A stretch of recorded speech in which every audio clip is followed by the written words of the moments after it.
Good day, everyone. This is Teacher Marge. For today's lesson, we are going to discuss on how to market the product. Kaya natin binebenta ang ating mga produkto ay para makakuha tayo ng mga buyer na bibili ng ating products. Now, here are some tips for you to serve as your guide to succeed in this livelihood. First, let us discuss the place o yung lugar kung saan natin ibebenta ang ating produkto. Make sure that you are accessible to your market. So, dapat mabilis kang makita o mapuntahan ng mga bibili sa atin o yung mga buyer natin. You will not be able to sell anything if your buyers cannot reach you.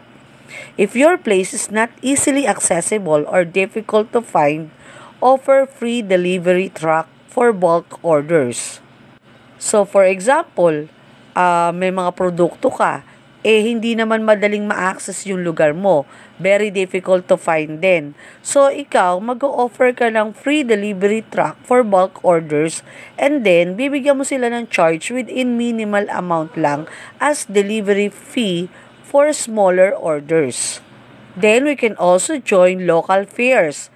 Dito sa mga fairs na to, pwede tayong mag-offer ng ating mga product and then makakakuha tayo ng mga prospective buyers natin or visitors ng ating mga produkto.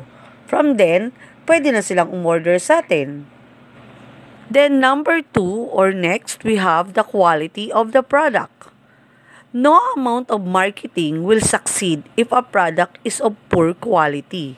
So, mas maganda kung mag-o-offer ka rin lang naman ng isang produkto, good quality na tayo or in high quality para yung ating mga buyers ay babalik at babalik sa atin. Hindi sila aalis sa atin kasi maganda yung quality na ino-offer natin sa kanila.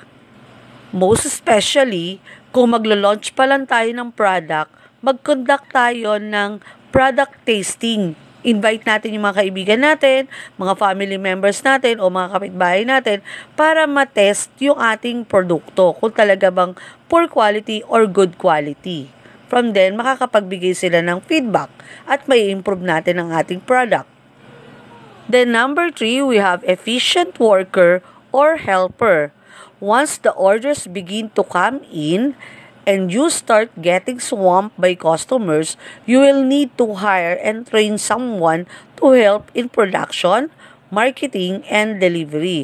So, it is very important for us na mag-hire tayo ng mga masisipag na trabahador o mga helper para makatuwang natin sa ating produkto. Especially kung marami na tayong buyers, marami na nag-order sa atin, kailangan i-train natin itong mga helper na to kung paano ba sila magiging katuwang ng ating negosyo. May mga instances kasi na maraming umu-order o bulk order. So, syempre, we have to need a helper in order for us to help our delivery. Then, we have the capital. Of course, in order to operate even a small business, there should be capital or money to buy tools, equipment, and ingredients. So, hindi tayo makakapag-start ng business kung wala tayong capital or pera na gagamitin pambili ng mga kagamitan, ng mga equipments, ng mga ingredients, kung ito man ay food business. So, kailangan natin ng capital. We also need money for registration of business and getting the necessary permits from city government, Bureau of Internal Revenue, and others would also require payments.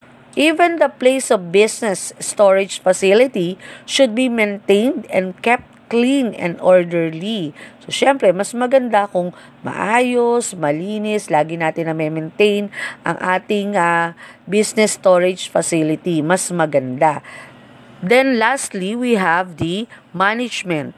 A good manager is creative, decisive, and an excellent planner. You should also know how to relate with your buyers, suppliers, and helpers. Nasa kanila, kumbaga, kailangan maganda silang mag-handle o maayos silang mag-handle ng kanilang mga buyers, ng mga suppliers nila, at ng kanilang mga helpers. The manager also know how to keep cost and expenses down without sacrificing quality.